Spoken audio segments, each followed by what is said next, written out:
Marcus Thompson fidgeted in his first-class seat, his Italian leather shoes creating an uneven beat against the plush carpet. Not even the finest champagne could soothe his anxious spirit. The previous week was intense, featuring 3 significant acquisitions, numerous board meetings, and now a sudden flight to Chicago for yet another potential deal. At 42, Marcus had achieved all the aspirations he once held as a young man launching his tech venture from his garage. He had just surpassed the 9-figure threshold in net worth. His company was transforming the landscape of artificial intelligence, and he had appeared on the cover of Forbes twice this year alone. Still, there was an emptiness that lingered beneath the surface. He shut his laptop, massaging his temples. The headache that had loomed all morning was finally asserting itself. A flight attendant approached him, presenting another glass of Dom Perignon, but he declined with a gesture. What he truly required was rest, not additional drinks. Just as he was about to don his sleep mask, a recognizable laugh pierced the serene stillness of the cabin. Marcus stood still. That laugh was familiar, a sound he had fallen for 15 years prior in a quaint coffee shop in Boston. It was the identical laugh that had resonated in their first apartment, the very same that had reverberated during their wedding reception. Sarah. His heart began to race as he gradually turned his head toward the sound. There she was, 5 rows ahead, guiding 2 children as they nestled into their seats. Yet these were not merely ordinary children. Jack and Emma were the twins of his, the individuals he had not encountered face-to-face for nearly 6 years. The world appeared to shift beneath him as he observed Sarah deftly manage their bags, her actions as fluid as he recalled. Her hair had been trimmed to a sleek bob that complemented her perfectly, yet her smile remained as radiant as ever. The twins, now 11, appeared nearly transformed from the kindergartners captured in the last photo he had seen. Marcus slumped deeper into his seat, thoughts swirling chaotically. What were the chances? Amidst the myriad of flights and cities, he had meticulously crafted his existence to sidestep this very type of meeting, opting to handle child support and alimony via his attorneys, engaging solely through emails and sporadic video calls on special occasions. Emma's voice resonated distinctly throughout the cabin. "Mom, may I please sit by the window? I long to gaze upon the clouds." The tone of his daughter's voice, now so much more mature than he recalled, pierced his heart with a sudden ache. Jack, ever the introspective type, was absorbed in a book, reminiscent of the way Sarah would immerse herself in reading during their flights together. Uninvited, memories surged forth. Sarah's expression when he had to skip the twins' 5th birthday for an investor meeting. The pain reflected in her gaze as he overlooked their anniversary for the 3rd consecutive year. The concluding debate in which she confronted him about prioritizing his associates over his loved ones. He had justified his actions, claiming he was crafting their future and safeguarding their children's heritage. She responded that their children required a father far more than they required a trust fund. As he observed them preparing for the journey, Marcus came to a profound realization that Sarah had indeed been correct. His empire held no value if he couldn't share it with those who truly mattered. His triumph had come at the expense of all that was genuinely important. The aircraft commenced its slow journey to the runway, while Marcus sat motionless in his seat, his thoughts swirling with endless possibilities. Ought he to reveal himself, consider reaching out to them, or remain in the shadows, steering clear of the discomfort and possible turmoil? After years of unwavering confidence, Marcus Thompson, the individual renowned for his unerring sense of direction, found himself entirely and hopelessly adrift. The aircraft stabilized at its cruising height, yet Marcus's mind continued to swirl with unrest. He retrieved his phone, navigating to a gallery folder that had remained untouched for years. There it stood, the final family portrait they had captured as a unit.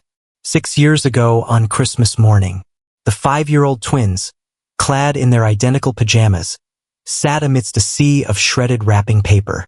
Sarah sat on the floor with them, her smile failing to illuminate her eyes. He was glancing at his phone, partially turned away from what was happening around him. He was absent even during their final joyful moment together. A soft chime from the distance captured his focus. Jack switched on his reading light, the gentle radiance casting a warm glow on his features. Marcus felt a sudden catch in his breath. The young lad resembled him perfectly from that time, right down to the solemn look on his face as he flipped through each page. Emma had drifted into a deep slumber by the window, her dark hair cascading over her face reminiscent of how Sarah's once did. The memories surged forth, vivid and piercing like shards of glass. That fateful night when everything unraveled. He had assured them he would return in time for the twin school play, their inaugural leading performances. They were performing Peter Pan. Emma portrayed Wendy, while Jack took on the role of John. He had promised Sarah he wouldn't miss it, even going so far as to purchase a new video camera to capture the event. Yet the call arrived. An unexpected opportunity arose as their most significant potential investor was in town, available for just a brief 2-hour meeting. The same investor who would eventually contribute to elevating their company valuation beyond $1 billion. He had promised himself that he would strive to reach at least the conclusion of the play. He recalled the moment he typed the message to Sarah, his fingers shaking with anticipation. Urgent gathering of investors. Proceed without my presence. We will do our best to make it happen. There was no response from her. When he finally arrived at the school, the auditorium stood vacant. A solitary janitor was diligently sweeping the stage.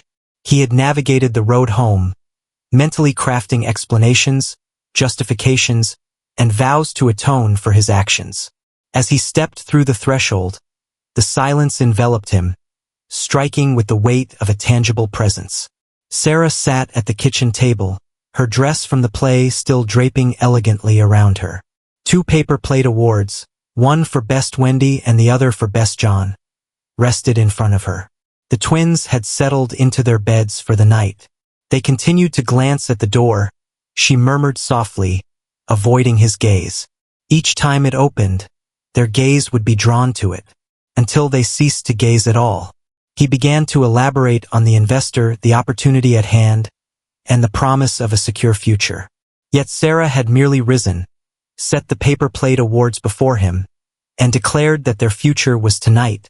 Marcus, you overlooked it. As he observed Jack flipping through another page of his book, Marcus found himself curious about the story that captivated his son. Did he still have a passion for tales of adventure? Did Emma continue to demand pancakes in the form of Mickey Mouse? Have they ever inquired about him? Did they despise him? The fasten seatbelt sign chimed off, prompting several passengers to rise and stretch their limbs. Sarah rose as well, likely making her way to the restroom. She would need to pass by his seat. Marcus felt his heart quicken. Is it wise for him to feign sleep? Ought he to raise his gaze? What words can you offer to the woman whose heart you shattered, to the family you abandoned in your quest for achievement? As her footsteps approached, Marcus tightened his grip on the armrest, his knuckles paling in intensity. After 6 years of meticulously upheld separation, the walls of this airplane cabin were on the verge of crumbling, leaving him utterly at a loss for how to navigate the impending chaos. With each step, Sarah approached, her heels producing gentle thuds on the carpet. Marcus caught a whiff of her fragrance, that familiar blend of vanilla and jasmine that had always enveloped her. His gaze remained glued to the laptop screen, yet the words began to merge into a haze as she walked by. At that moment, she came to a halt. The silence lingered, extending into what seemed like an endless moment, until her voice, gentle yet unwavering, shattered it. Is that you, Marcus? He raised his gaze, locking eyes with her for the first time in 6 years. The polished facade he'd honed through endless corporate gatherings shattered in an instant. Is that you, Sarah? He controlled his voice to a mere whisper. Up close, she exuded a different aura, radiating a newfound confidence. Success was a perfect fit for her. Through the grapevine of mutual acquaintances, he learned that she had achieved partnership at her law firm the previous year. I didn't expect to see you here, she remarked, her tone meticulously even. Chicago arrangement? He responded instinctively, then grimaced at the overly formal tone he had used. Well, you see, I'm off to Chicago for work. The twins have really blossomed over time. A sudden glimpse of something, perhaps anguish? Fury? A shadow passed over Sarah's face at the mention of the children. Indeed, they have. That's what kids get up to when your back is turned. The words struck him with the force of a tangible impact, yet he knew he had earned them. Before he had a chance to reply, Emma's voice resonated through the aisle. "Mother, may I please have my tablet?" Sarah's demeanor changed, becoming gentler as she faced their daughter's voice. Just as she was about to take a step, Emma materialized beside her, halting in her tracks at the sight of Marcus. Time appeared to stand still as the daughter and father locked eyes. Emma's eyes, his eyes, grew wide with understanding. Just last month, Sarah would later mention to him, she had been admiring his Forbes cover. "Father," Emma's voice had shrunk, wavering, a stark contrast to the assured tone she had employed before. She hesitated, taking a half step forward before pausing, her gaze lifting to Sarah as if seeking approval or assurance. Sarah rested a soft hand on Emma's shoulder. "Indeed, my dear, it's your dad." Marcus rose gradually, his heart racing. "Hello, Emma," he murmured gently. "You've really grown a lot."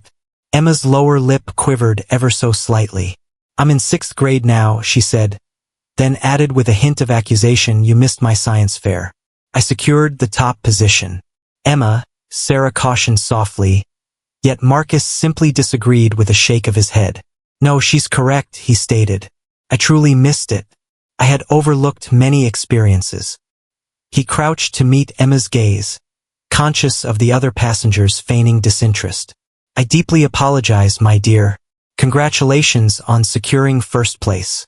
Can you tell me more about your project?" Before Emma could respond, Jack emerged from behind them, his book held tightly against his chest as if it were a protective barrier. He remained silent, his gaze fixed on Marcus with a piercing intensity that brought a painful reminder of his own reflection. The scene they crafted in the heart of the first-class cabin was both exquisite and deeply poignant. All that he had left behind, all the things he convinced himself he was too occupied to long for, were now laid out before him. Sarah took a moment to gather her thoughts. "We should return to our seats," she murmured softly. "The turbulence light has just illuminated." Emma seemed ready to voice her objections, yet Jack had already begun to walk away. Marcus observed his son's shoulders tense, a movement so recognizable it filled him with a deep sense of longing. He had witnessed that familiar defensive stance in the mirror numerous times throughout his own youth, following yet another instance of disappointment from his father. As Sarah guided the children back to their seats, she took a moment to pause and glance back at Marcus. "We're staying at the Peninsula," she whispered, her tone soft enough to keep the kids oblivious. "If you feel inclined, I'm here to chat. Room 1508. Then she vanished, leaving Marcus rooted in place, the faint traces of vanilla and jasmine hanging in the atmosphere. He settled into his seat, thoughts swirling in a chaotic dance, the landmass extending into the water. Suite 1508. An opportunity to converse, to clarify, to express regret, or perhaps simply to complicate matters further. The decision lay in his hands, much like it did 6 years prior. Yet again, he was acutely aware that a misstep was not an option. If you're finding this video enjoyable and crave more content of this nature, don't forget to click that subscribe button and activate the notification bell. In that manner, you'll be sure to catch all the incredible tales we have on the horizon. Your encouragement truly aids in the channel's expansion and allows us to continue delivering the content you enjoy. Thanks a lot. The rest of the flight unfolded in a haze of chaotic reflections. Marcus hardly made a dent in his meal, merely nudging the grilled salmon across his plate as he cast furtive looks at his family seated 5 rows ahead. Jack still hadn't returned to his book. Instead, he remained stiff in his seat, eyes fixed forward, his jaw clenched in a manner that aged him beyond his 11 years. Emma, however, continued to glance back at him until Sarah softly urged her to remain in her seat. Every time their gazes intertwined, Marcus perceived a blend of intrigue and pain that constricted his heart. From a young age, she had a natural flair for expression, even as a toddler. His phone vibrated. Yet another email from the Chicago office regarding the meeting scheduled for tomorrow. Marcus gazed at the screen, the words devoid of significance. Just yesterday, this deal was everything. Now it seemed insignificant against the heavy presence of room number 1508 occupying his thoughts. The flight attendant's voice echoed through the cabin, signaling their approach into Chicago. As the aircraft descended, Marcus recalled a journey from 12 years prior. Sarah was 6 months along with the twins when they took a flight to Boston to see her parents. She felt a flutter of anxiety about flying during her pregnancy, but he grasped her hand firmly, weaving whimsical tales about the clouds to keep her mind at ease. "Look at that one," he remarked, gesturing toward the window. "It resembles a pair of elephants gracefully dancing the tango." She chuckled, gripping his hand tightly. "Your skills in this area leave much to be desired." It unmistakably resembles a hippo indulging in ice cream. They filled the remainder of the flight with whimsical creations of cloud shapes, weaving dreams of the future amid fits of laughter. They were so young, brimming with hope, so convinced they could achieve it all. The ideal marriage, the flawless family, the dream career. The landing gear engaged with a resounding thud, snapping Marcus back to reality. He observed Sarah as she skillfully collected the twins' things, her actions fluid and confident. She had always been the meticulous one, the one who ensured their lives flowed seamlessly while he pursued his aspirations. As passengers started to rise and collect their bags, Marcus stayed in his seat, his thoughts swirling. The arrangement in Chicago is expected to span 3 days. His schedule brimmed with appointments, gatherings, and showcases. He might readily employ that as a reason to avoid heading to the peninsula. It would be more secure, more pristine, and less convoluted. But then Jack rose to his feet, and as he reached for his backpack, a book slipped from his grasp. Marcus caught a fleeting look at the cover, The Hobbit. His heart raced with sudden intensity. It was the very book he had read at Jack's age, the same tale that had imparted lessons of adventure, bravery, and the importance of making the right choices, even in challenging times. Before he could rein in his impulse, Marcus retrieved his phone and punched in his assistant's number. "Is that you, Claire? Please clear my schedule for tonight. Everything. The dinner with the investors, the preparation meeting, all of it." He lingered, observing his family as they approached the exit. "A more pressing matter has arisen. However, sir, the Anderson Group arrived with a specific purpose in mind. Let's find a new time for it. Present them with Cubs tickets, a meal at Alinea, or anything else they desire. This is urgent." He concluded the conversation and gradually rose, clutching his briefcase. The skyline of Chicago unfolded beyond the windows, its iconic towers stretching toward the overcast heavens. Amidst the labyrinth of steel and glass stood the Peninsula Hotel, room 1508, offering a chance he felt unworthy of yet was compelled to seize. As he walked in his family's footsteps down the aisle, Marcus recalled a saying from his grandmother. "Life offers you 3 opportunities to amend your greatest errors. The initial experience passes by unnoticed in youth. The second time, your pride holds you back from making an attempt. This is your final opportunity." This seemed to be his final opportunity. For the first time in 6 years, Marcus Thompson, the man who had constructed an empire by prioritizing work above all else, was on the verge of making a different choice. The lobby of the Peninsula exuded elegance with its marble and crystal, yet Marcus remained oblivious to its splendor as he anxiously paced by the elevators. He had settled into his own room an hour prior, refreshed himself with a shower, and donned a new suit. Then altered it once more, feeling absurd for being so concerned with his looks when there were far more significant matters at hand. His phone was incessantly vibrating. The Anderson Group was livid over the cancellation. The board members sought clarifications. His assistant had dispatched 14 messages, each one more anxious than the last. He had quieted them completely. For 47 p.m., he had been standing there for 20 minutes, observing the elevator numbers flicker, mustering the bravery to press the button for the 15th floor. A young couple strolled by, fingers intertwined and laughter echoing, stirring up a memory he had long sought to forget. "Will we still clasp hands when we've grown old and gray?" On their first anniversary, as they strolled through Central Park, Sarah had posed a question. He had assured it would be more extensive than that. We'll be that couple in the retirement home, charming everyone and stirring a bit of envy among the other residents. Now, as I stand in this lavish lobby, that conversation seems like a distant memory belonging to another person. Someone youthful, someone who still held on to the idea of eternity, someone who hadn't exchanged his loved ones for a prestigious title and a place among the elite. For 53 p.m. a bell chimed, and Marcus observed as yet another elevator arrived, releasing a throng of business professionals. He identified one of them, the head of a competing tech firm. The man inclined his head toward him, likely anticipating that Marcus would approach and partake in the customary office banter. Instead, Marcus pivoted and strode directly toward the other elevator bank. Before he could doubt his decision once more, he pressed the up button. The doors swung open at once, as though they had been anticipating his choice all along. He pressed 15, then caught a glimpse of himself in the mirrored walls.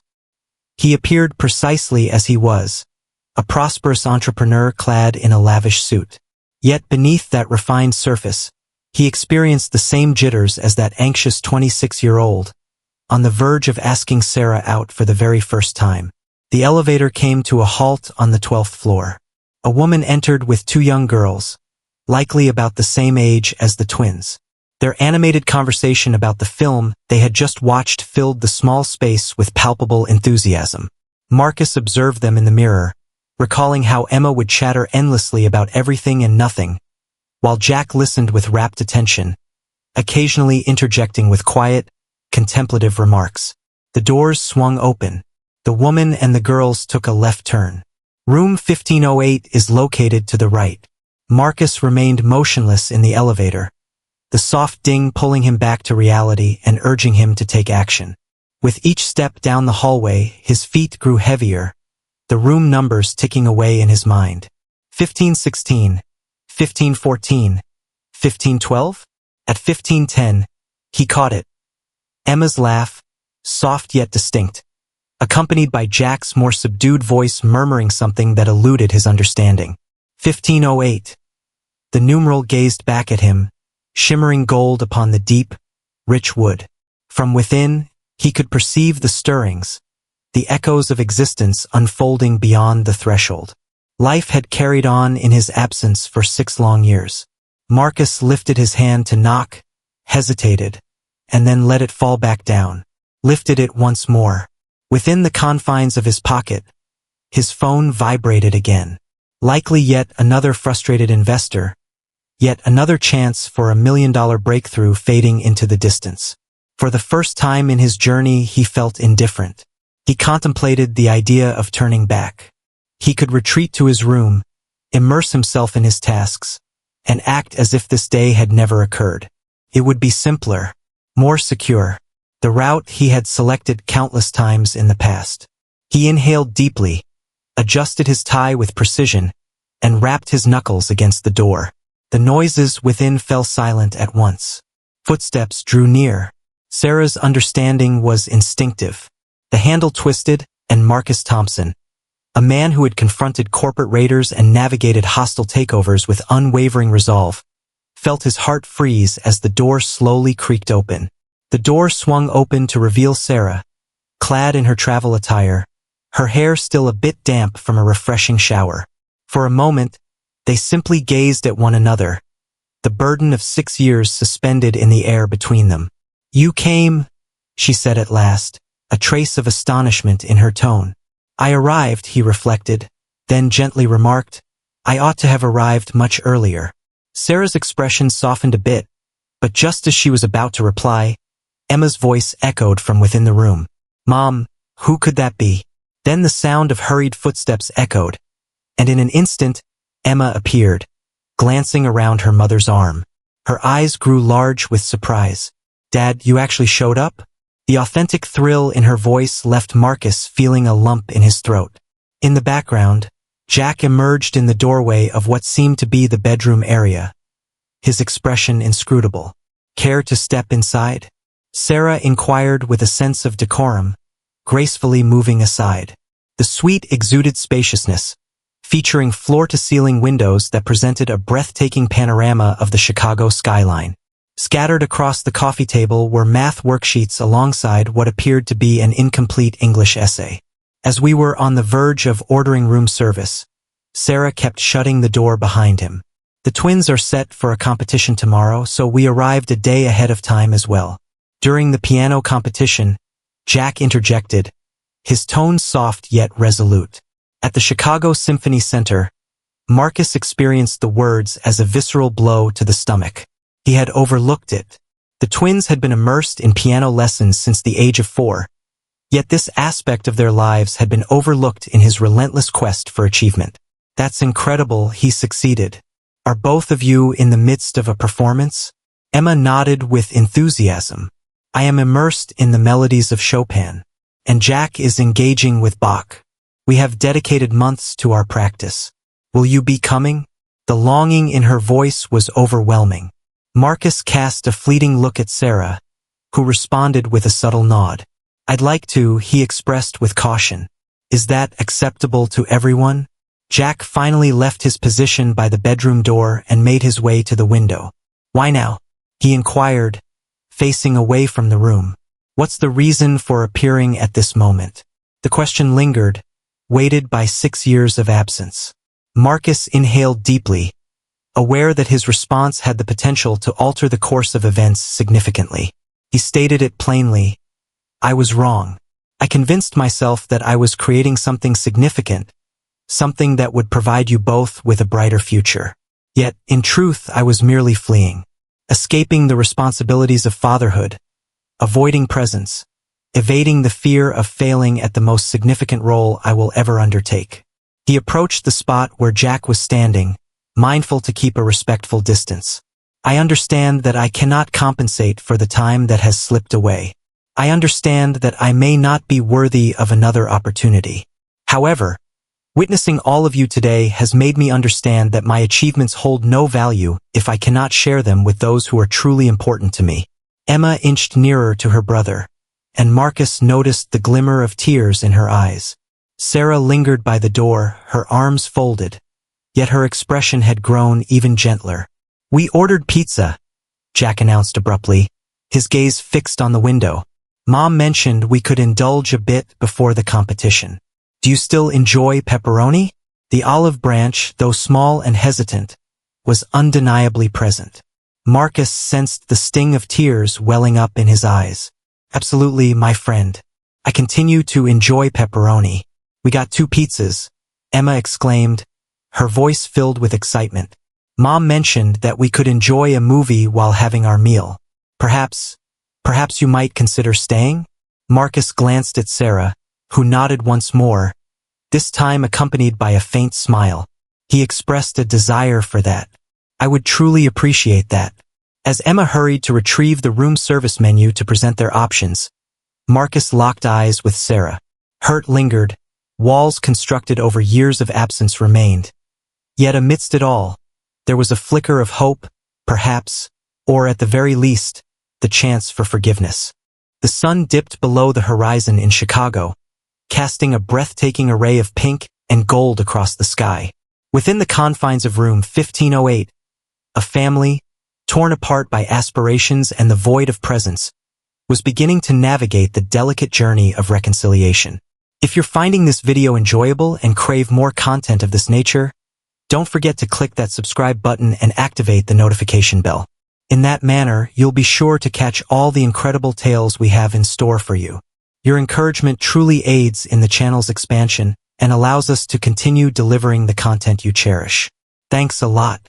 The pizzas came in, piping hot, enveloping the sweet in a delightful blend of melted cheese and fragrant spices. Emma was adamant about creating what she referred to as a proper dinner table with the desk in the room, while Jack carefully organized the napkins and drinks. Some habits Marcus observed remained the same. Emma still radiated enthusiasm, while Jack tackled everything with meticulous care. Marcus remarked as he observed Emma loading her plate with slices. Can you share details about the competition tomorrow? What led you to select Chopin? Emma's expression brightened. Mrs. Reynolds, our piano teacher, remarked that my hands are as expressive as Chopin envisioned. I am currently performing a nocturne in E-flat major, Would you like to listen for a moment? Before anyone had a chance to reply, she was already hurrying over to the digital piano keyboard they had arranged in the corner. Her fingers danced over the keys, creating a melody so exquisite it left Marcus with a profound ache in his chest. This was what he had longed for. These instances of genuine, unrestrained happiness. That's truly remarkable, Emma. He succeeded just as she completed her task. You've truly developed into an impressive musician. Jack's better, Emma declared right away, her voice laced with the playful rivalry that only siblings can share. He is performing Bach's Prelude in C major. It's incredibly challenging, yet he presents it with such effortless grace. Jack lowered his head, yet Marcus caught the faint smile playing at the corners of his lips. It's not that difficult, he murmured, yet a sense of pride laced his tone. They dedicated 2 hours each day to practice, Sarah mentioned, her voice gentle as she gazed at their children. Through every storm and every ray of sunshine, whether the days are bright or dim, they have consistently attended every session without fail. The silent juxtaposition lingered, a stark contrast to their father, who had overlooked it all. Marcus inhaled deeply. I would be delighted to listen to you play as well, Jack, if you're willing to share your music with me. Jack paused for a moment, then gave a slow nod. As he approached the keyboard, the moment his fingers grazed the keys, Marcus found himself in another realm. The composition was intricate and technical, yet Jack performed it with a depth of feeling that surpassed his years. As he concluded, the room fell into a hush, broken only by Emma's spirited clapping. That was lovely, my friend, Marcus said gently. Jack suddenly remarked while remaining at the keyboard. Mom captured every one of our recitals. Have you ever seen them? Marcus was taken aback by the question. In reality, he had observed them during the late hours in his office when the burden of his decisions grew too overwhelming to endure. He observed their journey through grainy footage, a virtual guardian to virtual offspring. He confessed that he did. Each and every one. His voice wavered just a bit. All of them are saved on my laptop. At times, when sleep eludes me, I find myself watching them, envisioning what it would be like to be present in that moment. Emma's hand gently rested on his arm. Will you be there tomorrow? Is this for real now? Marcus glanced at Sarah, her face a mask of inscrutable emotions as she observed the unfolding scene. He stated with conviction that he had already canceled all his meetings. No force in the world could hold me back. That's not exactly a plausible situation, Jack remarked, a trace of his former wit shining through. Untamed equines roaming the streets of downtown Chicago? Laughter filled the air, and for a fleeting moment, it was as if we had returned to the past. They slipped into a more relaxed dialogue, the kids exchanging tales about school, their friends, and their favorite music. Sarah sometimes enriched the narrative, weaving in the nuances of their lives that Marcus had overlooked. He discovered that Emma had cultivated a fervor for science akin to his own and was presently captivated by marine biology. Jack had stumbled upon coding and was crafting his own video game during his free moments. They inherited their mother's sharp intellect and their father's relentless ambition. Yet, fortunately, they appeared to have achieved a more harmonious equilibrium than he ever did. As they conversed and dined, Marcus observed the meticulous way in which Sarah had orchestrated their lives. The twins' pursuits, their learning, their growth. She forged a sense of order from the turmoil he had abandoned. The weight of guilt was suffocating, yet another feeling lingered beneath the surface. A profound appreciation for the woman who had kept their family intact while he allowed it to crumble. As the evening progressed, the twins' enthusiasm started to wane, giving way to a sense of pre-competition anxiety.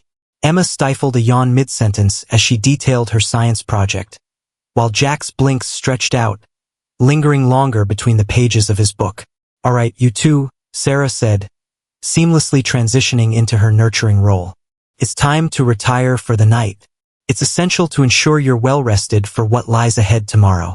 For a change, neither twin voiced any objections. Emma embraced Marcus suddenly, surprising him completely. You'll still be here tomorrow, she murmured softly against his shirt.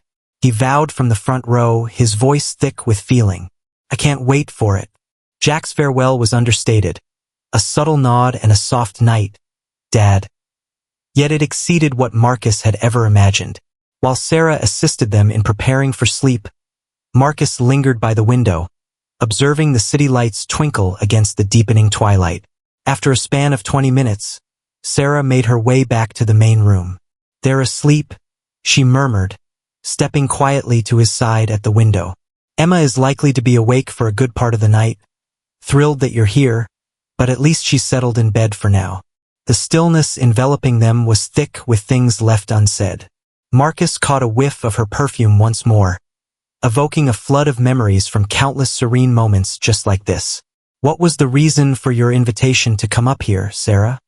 he finally inquired, his voice scarcely rising above a murmur. She remained silent for a while, observing the city beneath her. "Because," she said at last, "when Emma spotted you on that plane, her entire face brightened in a way I haven't witnessed in years. And Jack, he put forth every effort to act indifferent, yet he couldn't help but steal glances your way." She pivoted to confront him, her gaze shimmering. "Are you aware of what Marcus does? Whenever your company makes headlines, whenever you appear on television or in a magazine, he meticulously clips the article and stores it in a box beneath his bed. He believes I'm unaware, but I discovered it while tidying up his room last month. 6 years' collection of articles about his father, the accomplished CEO who was always too occupied to return home." The words struck Marcus with the force of a physical assault. "Sarah, allow me to complete my thought," she stated, raising a hand to pause the conversation. "I share this not to cause you pain. I'm sharing this with you because their love for you has always remained, and their hope for your return has never wavered. Seeing you today, I realized I couldn't strip that hope from them once more." Marcus settled into one of the room's luxurious chairs, his fingers combing through his hair. He spoke softly, assuring himself that every effort was for their benefit, creating the company and ensuring their future. "I reassured myself that with time, they would come to comprehend and appreciate the achievements of their father. Today, as I sit here, I find myself immersed in the melodies of their piano playing, captivated by the stories of their lives. All my achievements pale in comparison to what I let slip away." Sarah settled into the chair across from him. "Have you ever noticed the irony? You have achieved success. Your empire has been constructed. You are the exceptional Marcus Thompson, a pioneer in technology and a leader in the business world. Yet you could have embraced both. We never required the empire, Marcus. Your presence was all we required." "I realize that now," he said, his voice trembling. "Oh, Sarah, I realize that now. Seeing you all on that plane felt like emerging from a 6-year slumber. Perhaps nightmare is a more fitting term." Sarah asked with a measured tone, "The question is, what unfolds tomorrow? What comes next after the competition? Will you retreat once more into your realm of corporate discussions and negotiations?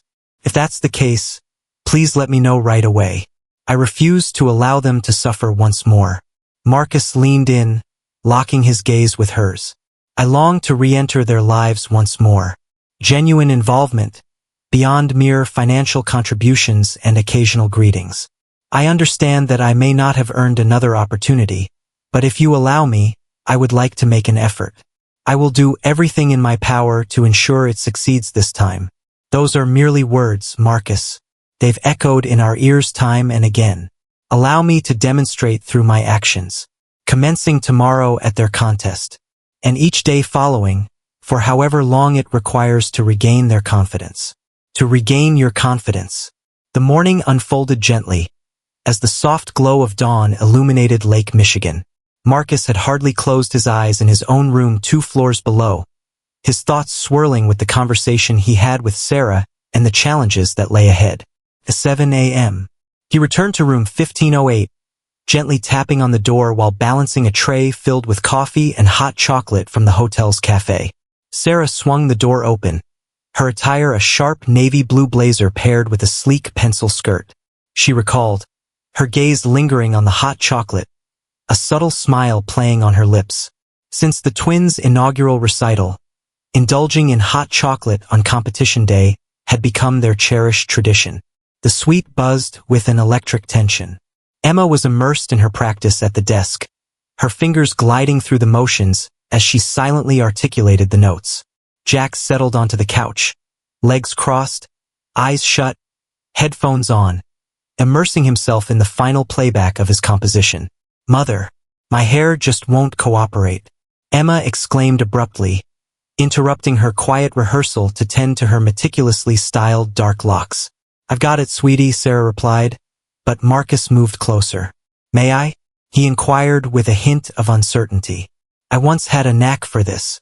Sarah took a moment to reflect before giving a slight nod. Marcus stepped in to assist Emma, his fingers recalling the familiar motions from years past when he would style her hair before school. It felt instinctive, twist, pin, spray, just as she had always preferred. "Flawless," Emma gasped, scrutinizing her reflection in the mirror. "You remembered, didn't you?" "No," Marcus said softly, his gaze locking with Sarah's in the reflection. "I remembered everything." Jack took off his headphones, observing the scene with thoughtful attention. "Dad," he exclaimed unexpectedly, "could you assist me with my tie?" Mom puts in the effort, yet she never quite captures the dimple perfectly. The request, both laid back and deeply significant, caused Marcus's heart to flutter. "Absolutely, my friend." He approached his son, observing how Jack attempted to stand taller, striving to align with his height. The Windsor knot was tied flawlessly, the dimple resting perfectly against the rich dark blue silk. "You look quite dashing," Marcus remarked, making a final adjustment to the tie. "Extremely polished."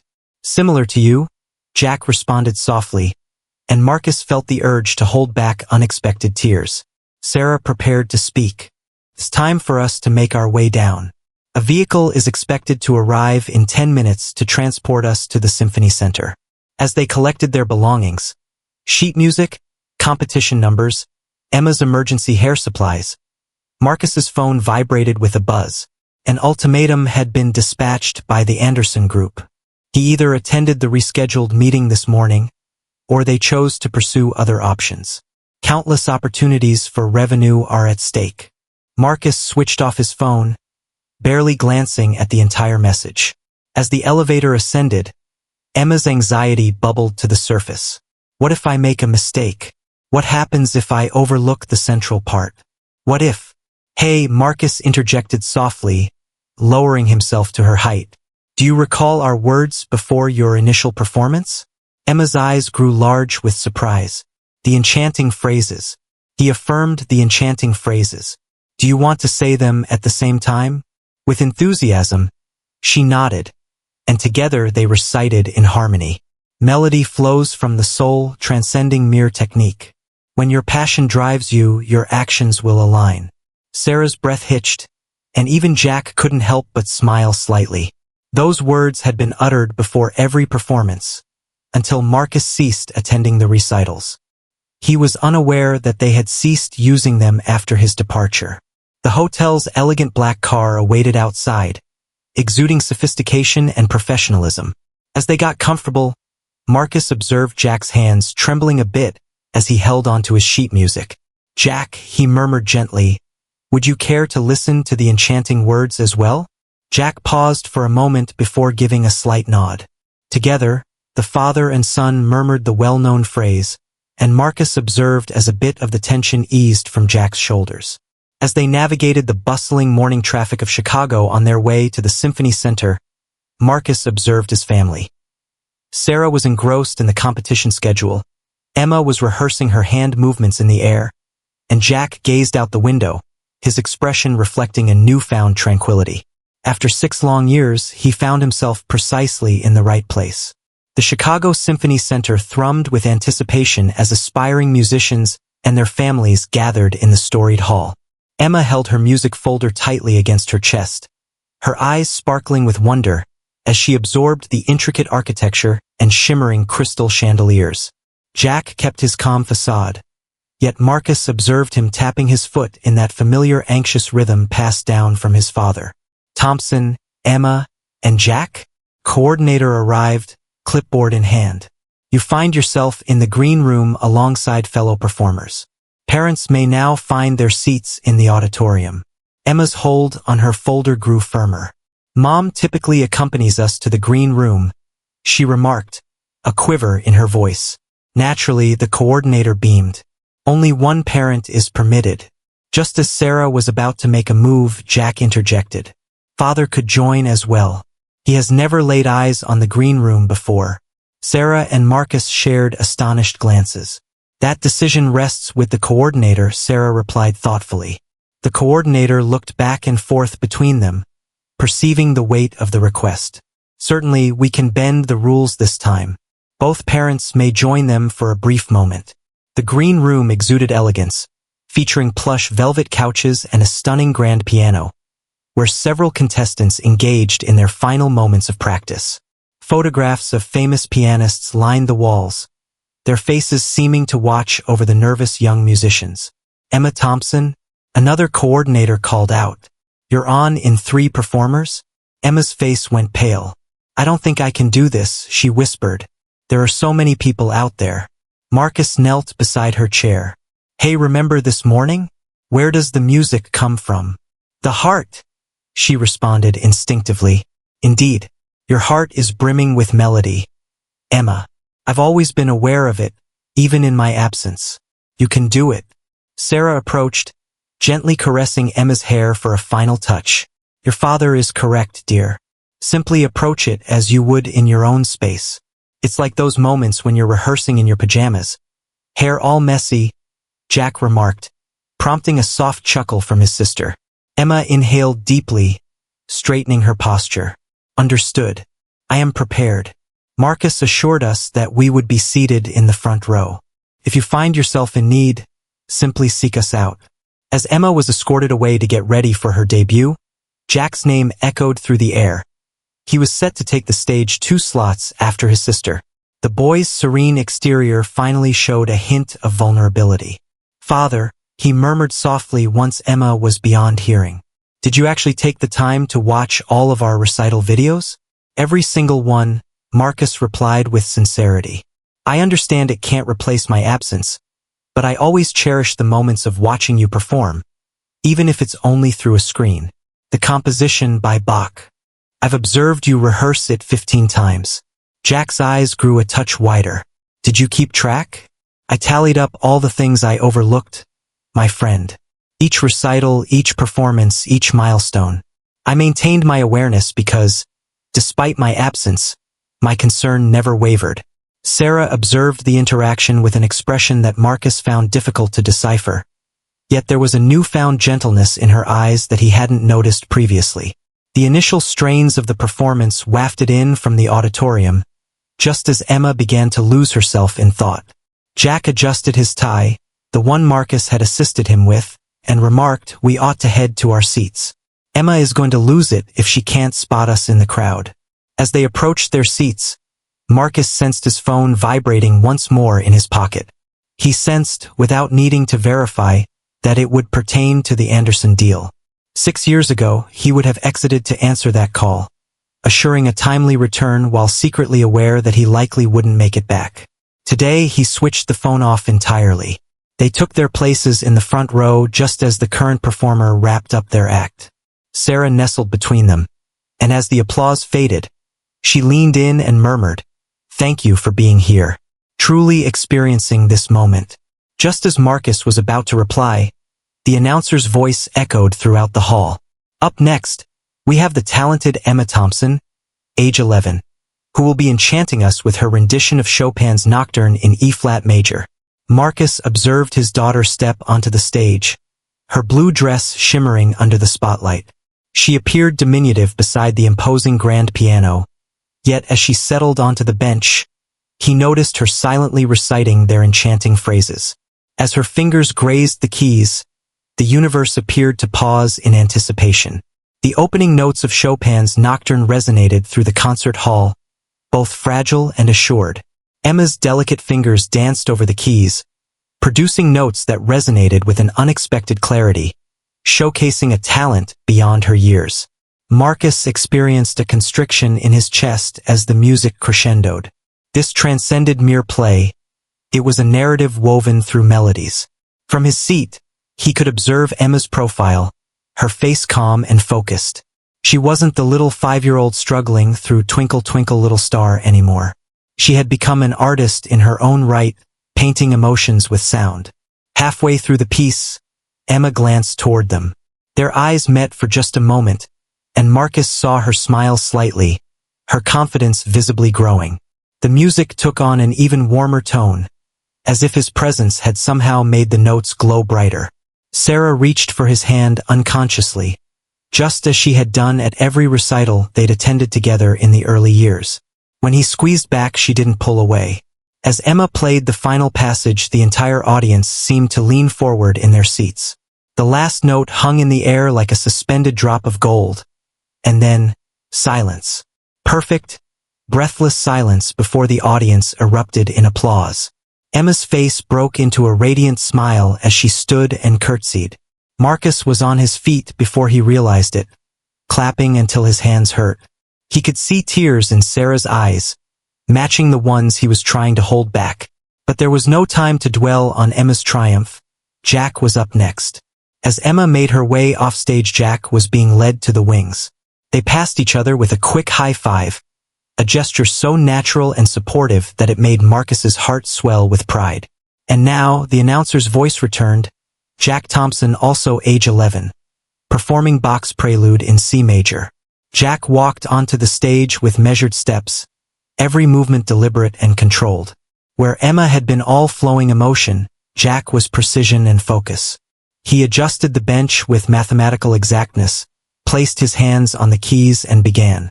The Bach piece was technically demanding, requiring perfect timing and control.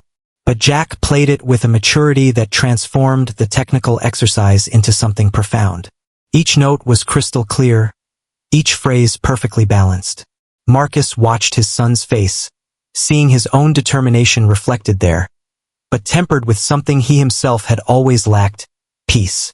In the middle of a particularly complex passage, Jack's left hand faltered slightly, barely noticeable to anyone who didn't know the piece intimately. But Marcus saw Jack's jaw tighten, saw him fight the urge to stop and restart. Instead, he did something remarkable. He took a deep breath, remembered the magic words they'd shared in the car, and let the music flow through him. The recovery was flawless. The rest of the piece soared, Jack's fingers dancing across the keys with renewed confidence. When he reached the final measures, he didn't just play them. He owned them, making Bach's centuries-old notes sound fresh and alive. The applause for Jack was just as enthusiastic as it had been for Emma. As he stood to bow, Marcus saw something rare and precious, a genuine, unguarded smile on his son's face. Jack's eyes found them in the audience, and for the first time since Marcus had appeared on the plane, his son's gaze held no reservation, no guard, just pure joy. Emma was bouncing in her seat, whispering, he did it, over and over. Sarah was openly crying now, and Marcus didn't even try to hide his own tears. These tears transcended mere parental pride. They embodied redemption, a reconnection forged anew, and the healing power of music mending what time and distance had frayed. As Jack returned to their seats, Marcus understood that he had just experienced something far more significant than any business transaction, far more treasured than any level of achievement.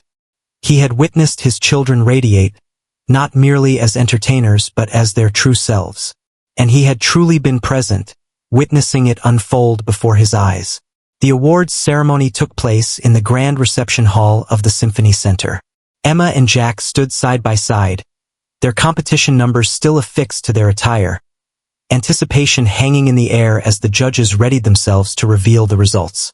Marcus and Sarah lingered just behind, within arm's reach, allowing Emma to extend her hand and clasp both of theirs. The head judge declared in the junior division, "We have an extraordinary situation at hand. In a historic moment for the competition, we have recognized two performers with first-place honors, each showcasing remarkable talent in their own unique manner." Emma's hold on Marcus's hand grew firmer as the judge proceeded with the proceedings. First place is jointly awarded to Emma Thompson, whose heartfelt rendition of Chopin resonated deeply with our entire panel, and Jack Thompson, whose exceptional technical skill in Bach displayed impressive maturity. The twins exchanged astonished glances, their expressions quickly transforming into broad smiles. Emma leaped into her brother's embrace as the crowd erupted in applause. Sarah was weeping once more, and Marcus sensed his heart swelling with an overwhelming sense of pride. As they approached the stage to receive their gleaming crystal trophies that sparkled in the light, Marcus's phone vibrated one last time. He retrieved it to read a note from his assistant. Anderson Group has entered into an agreement with our rivals. Opportunity gone. Projected worth $2.3 billion. Marcus glanced at the message before turning his gaze to his family. Emma lifted her trophy towards the light, casting vibrant rainbow patterns that twirled and flickered on the wall. Jack wore a genuine smile, an unguarded expression of joy as he presented his trophy to Sarah. And Sarah gazed at him, anticipation hanging in the air as she awaited his next move. He removed the message without offering a reply. "Hey," he called out, drawing his family's focus. "What do you think about having a celebration? Wherever your heart desires, whatever your dreams may be. Today is all about you. Is that so?" Emma's eyes sparkled with excitement. "May we visit the skydeck?" Jack has always dreamed of standing on the glass floor. "The Willis Tower?" Sarah arched an eyebrow. "Marcus, shouldn't you be heading back to your meetings?" Marcus gave a slight shake of his head. "Enough with the meetings. Never let a moment slip away again. I have already reached out to my board chairman. I am transitioning to a role focused on strategic guidance. Another individual can take care of the daily operations." Sarah's eyes grew large with surprise. "Is that you, Marcus?" "Well, it's Sarah. For 6 years, I've pursued achievement, neglecting all that truly counts. Today, observing their game, witnessing the individuals they've evolved into, I refuse to let another moment slip away. I would love the opportunity to re-enter their lives, truly integral to their existence." "What can you tell me about your company?" Jack inquired softly. Marcus lowered himself to meet his children's gaze. "The organization will be all right. But the two of you? You are truly one of a kind. While the past is beyond my reach, I can fully embrace the future that lies ahead. If you would like to have me." Emma wrapped her arms around his neck. After a brief pause, Jack stepped into the embrace as well, cradling his trophy with care. Sarah observed them, her eyes glistening with tears, yet a smile graced her lips. "The skydeck it is then," she murmured gently. As a unit, as they stepped out of the Symphony Center into the vibrant Chicago afternoon, Marcus Thompson, the CEO who possessed everything yet felt empty, finally grasped the essence of genuine success. It wasn't quantified by currency or transactions, but by the melody of his children's laughter, in the way Sarah's hand intertwined with his as they strolled, in the pure delight of cherishing the moments that truly counted. The city unfolded before them, brimming with opportunities, and for the first time in 6 years, Marcus felt he was precisely where he was meant to be. Hello, everyone. If this story resonated with you and you'd like to support the channel, consider expressing your gratitude through YouTube's Super Thanks feature. Simply click the appreciation button beneath this video to offer a tip. Your support enables us to produce more engaging narratives and ensures that these tales continue to unfold. Each Super Thanks holds immense value for us, and we are truly thankful for this wonderful community. We appreciate your viewership and look forward to seeing you in the next video.